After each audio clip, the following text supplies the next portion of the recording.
नमस्कार। दिन भर की बड़ी खबरों में आपका स्वागत है। मैं हूं आंचल।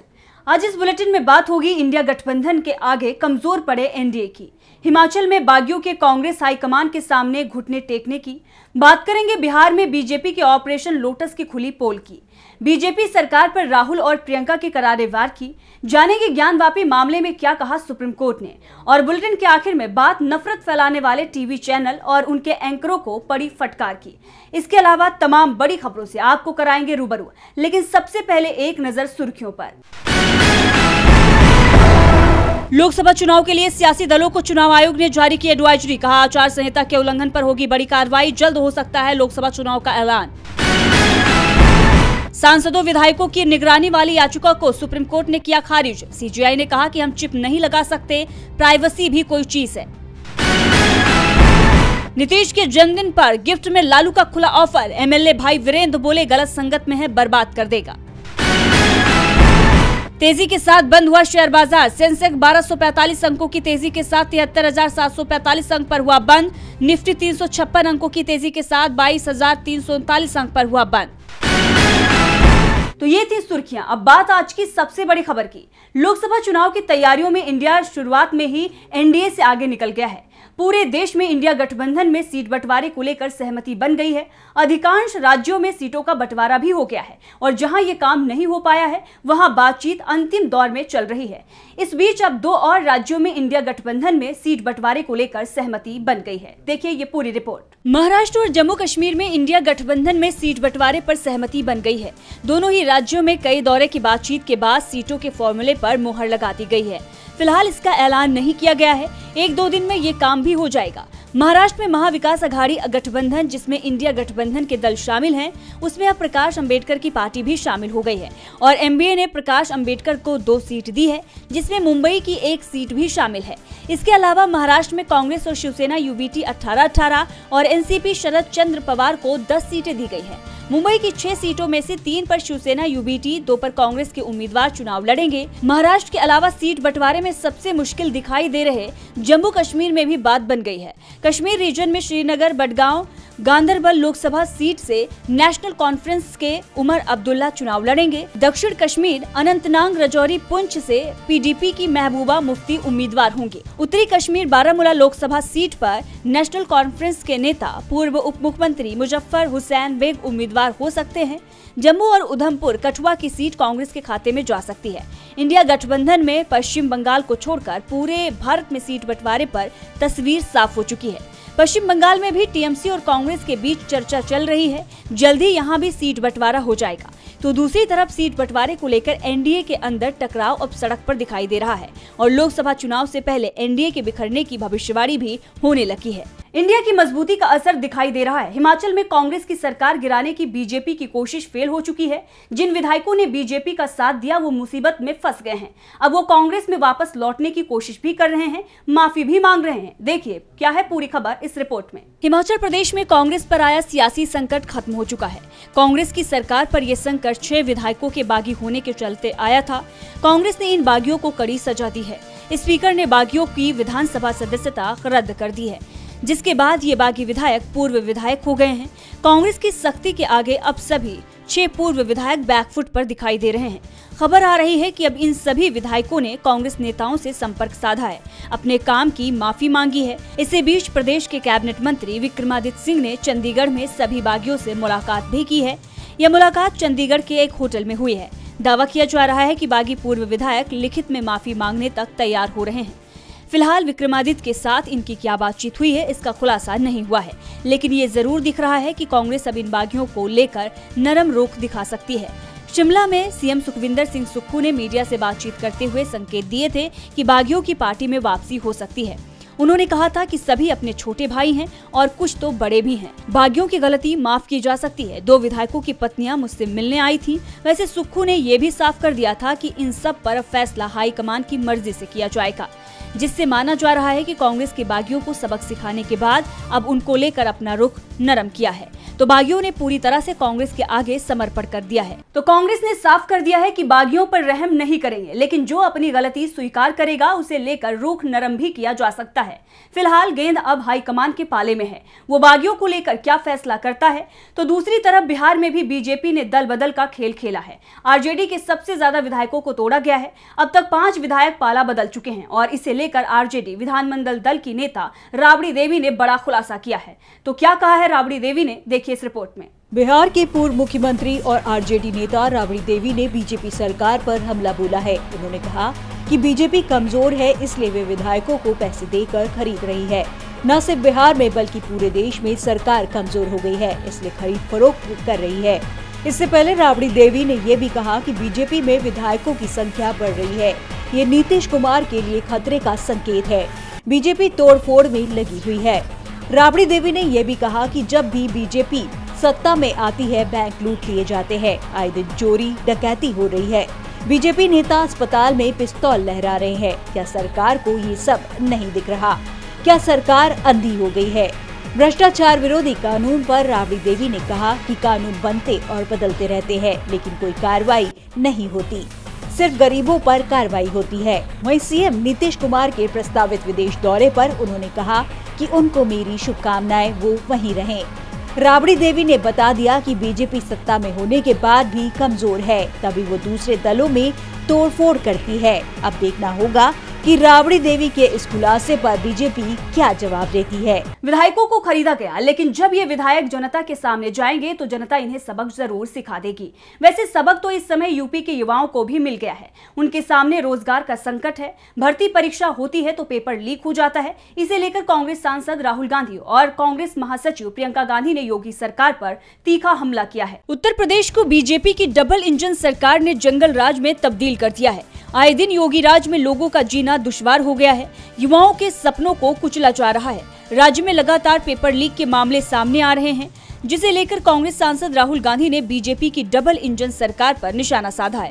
राहुल गांधी ने सोशल मीडिया प्लेटफॉर्म एक्स पर पोस्ट करते हुए लिखा कि बीजेपी और मोदी मीडिया मिलकर कैसे झूठ का कारोबार कर रहे हैं। उत्तर प्रदेश की कानून व्यवस्था इसका सबसे बड़ा उदाहरण है। कहीं पेड़ से लटकी नाबालिग बहनें, तो कहीं ईंटों के हमले से जान लेने की वारदात, कहीं भाजपाइयों द्वारा IIT BHU कैंपस में लड़कियों के साथ दुर्व्यवहार, तो कहीं न्याय न मिलने पर खुद ही जान लेने पर मजबूर महिला जज। ये उस उत्तर प्रदेश का हाल है जिसकी कानून व्यवस्था का गुणगान करते मोदी मीडिया थकता नहीं है। हाल में ही रामपुर में अंबेडकर स्मारक की मांग पर 10वीं की परीक्षा देकर लौटते दलित छात्र की जान ले ली गई। यूपी की जर्जर कानून व्यवस्था का सबसे विभत्स उदाहरण है। उत्तर प्रदेश कांग्रेस कार्यकर्ता भाजपाई तंत्र और अपराधियों के इस गठबंधन के खिलाफ आज हर जिले, हर तहसील में विरोध प्रदर्शन कर न्याय की आवाज बुलंद करेंगे। मोदी मीडिया द्वारा गढ़ी गई झूठी छवि से बाहर निकलकर अब सच्चाई देखने का वक्त है। डबल इंजन सरकार जंगल राज की गारंटी है। अब आपको बता दें कि उत्तर प्रदेश में पेपर लीक मामले में कांग्रेस महासचिव प्रियंका गांधी ने भी बीजेपी की डबल इंजन सरकार पर निशाना साधा है। प्रियंका ने सोशल मीडिया प्लेटफॉर्म एक्स पर पोस्ट करते हुए लिखा कि एक बार फिर पेपर लीक, आखिर क्यों? भाजपा राज में नौकरी की परीक्षाओं से लेकर बोर्ड परीक्षा तक लगभग हर पेपर लीक हो रहे हैं। बोर्ड परीक्षाएं बच्चों की पहली ऐसी चुनौती है जिसका सामना करते हुए वो भविष्य बनाना सीखते हैं। अगर यहीं पर उनके साथ इतना बड़ा धोखा हो जाएगा तो वह आगे क्या करेंगे? परीक्षा माफिया और सरकार में बैठे भ्रष्टाचारियों को बचाने के लिए भाजपा करोड़ों बच्चों, युवाओं की बुनियाद भी खोखली कर रही है। क्या भाजपा नहीं चाहती कि प्रदेश के बच्चे अच्छे से पढ़ लिख कर अपना भविष्य संवारे? अब देखना होगा कि बीजेपी राहुल और प्रियंका के इस वार पर क्या पलटवार करती है। वैसे सिर्फ यूपी की योगी सरकार ही फेल नहीं दिख रही है, केंद्र की मोदी सरकार भी हर मामले में फेल दिखाई दे रही है। इसे लेकर कांग्रेस ने तमाम आंकड़ों के जरिए मोदी सरकार की पोल खोल दी है। तो क्या है खबर, देखिए इस रिपोर्ट में। सत्ता में आने के लिए केंद्र की मोदी सरकार ने करोड़ों युवाओं को रोजगार देने का दावा किया था, लेकिन सरकार के दावे महज जुमला साबित हुए। देश के बेरोजगार युवाओं की हालत ऐसी हो गई है कि वो अपनी जान गंवाने तक को तैयार है। रोजगार के लिए भारत से कई युवा युद्धग्रस्त देश इजराइल जाने को तैयार हैं, जिससे ये पता चलता है कि देश में बेरोजगारी का आलम क्या है। अब इसी मामले पर कांग्रेस नेता कन्हैया कुमार ने प्रेस कॉन्फ्रेंस करके मोदी सरकार पर निशाना साधा है। उन्होंने कहा कि देश के नौजवानों की मजबूरी का फायदा उठाकर और विदेश के सपने दिखाकर युवाओं को इजराइल में मजदूरी के लिए भेज दिया गया है। इस तरह देश के युवाओं के जीवन के साथ खिलवाड़ किया जा रहा है। इन सब के बीच विश्व गुरु होने का दावा किया जाता है, लेकिन आप विश्व गुरु हैं क्योंकि आप नौजवानों के भविष्य में जहर घोल रहे हैं। आइए सुनते हैं कन्हैया कुमार को। और आप सब जानते हैं कि पिछले 10 साल में बेरोजगारी दर लगभग दोगुनी हो गई है। 45 साल में देश के इतिहास में इतनी बेरोजगारी कभी नहीं थी। लाखों पद केंद्रीय विभागों में खाली हैं और सरकारी जो क्षेत्र हैं, राज्य सरकार के अधीन जो आते हैं, उसकी तो हालत आप सब देख ही रहे हैं कि क्या हो रहा है। इसी के साथ कन्हैया कुमार ने आगे कहा कि अगर देश के नौजवान अपने देश के लिए शहादत देते हैं तो यह देशभक्ति है, लेकिन दूसरे देश की लड़ाई में भारतीय नौजवानों को क्यों जाना पड़ रहा है? क्योंकि हमारे देश में नौजवान के भविष्य के साथ खिलवाड़ हो रहा है। देश में पिछले 10 साल में बेरोजगारी दर दुगनी हो गई है। केंद्रीय विभागों में लाखों पद खाली हैं और सरकारी क्षेत्रों की हालत काफी खराब है। रूस में भारतीय नौजवानों को बंधक बनाकर रखा गया है क्योंकि अपने देश में नौजवानों के लिए मृतकाल चल रहा है। अगर मोदी सरकार हर साल 2 करोड़ नौकरियां देती तो नौजवानों को विदेश न जाना पड़ता। रूस के पास स्थायी सेना नहीं है, वहाँ सेना कॉन्ट्रैक्ट पर चलती है। जैसे अब देश में अग्निवीर का मॉडल लाया गया है। गुजरात का एक नौजवान सिविलियन वर्ग के लिए रूस गया, जहां उसकी जान चली गई। इस संवेदनशील मुद्दे पर चारों तरफ चुप्पी है।